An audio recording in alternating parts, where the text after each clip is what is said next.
ഇന്ന് രാവിലെ 5 മണിക്ക് എണീറ്റ് നമ്മൾ സലാല വരയ്ക്കും പോവാണ്. അവിടെയാണ് നമ്മുടെ വർക്ക് ഇന്ന്. അപ്പം നമ്മുടെ നാട്ടിലെ ഊബർ ഓലയൊക്കെ പോലെ ഒമാനിലെ ഓ ടാക്സി എന്ന് പറയുന്ന ഒരു ആപ്ലിക്കേഷനാണ്. അതിലൂടെ നമ്മൾ ടാക്സി ബുക്ക് ചെയ്ത് ഒമാൻ ഇന്റർനാഷണൽ എയർപോർട്ടിലെത്തി. സലാം എയർ എന്ന് പറയുന്ന ഒമാന്റെ ബഡ്ജറ്റ് എയർലൈൻസിലാണ് നമ്മൾ സലയിലേക്ക് പോകുന്നത്. ഒരു ദിവസത്തെ വർക്കാണ്. ഇന്ന് രാവിലെ അവിടെ പോയി വൈകിട്ട് തന്നെ തിരിച്ച് മസ്കറ്റിലേക്ക് വരും. അങ്ങനെ ചെക്കിനൊക്കെ കഴിഞ്ഞ് നമ്മൾ ഫ്ലൈറ്റിലേക്ക് ബോർഡിങ് ചെയ്തു.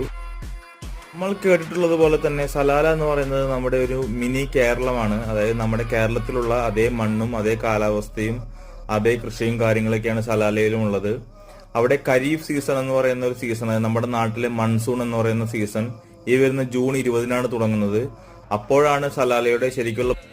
ഇതിപ്പോ സീസൺ അല്ലാത്തതുകൊണ്ട് ഫ്ലൈറ്റ് ഒരുവിധം എംറ്റി ആണ്. സീസൺ തുടങ്ങി കഴിഞ്ഞിട്ട് വെച്ചാൽ നമുക്ക് ഫ്ലൈറ്റ് ടിക്കറ്റും അതുപോലെ തന്നെ ഹോട്ടലും എല്ലാം ഭയങ്കര എക്സ്പെൻസീവ് ആയിരിക്കും.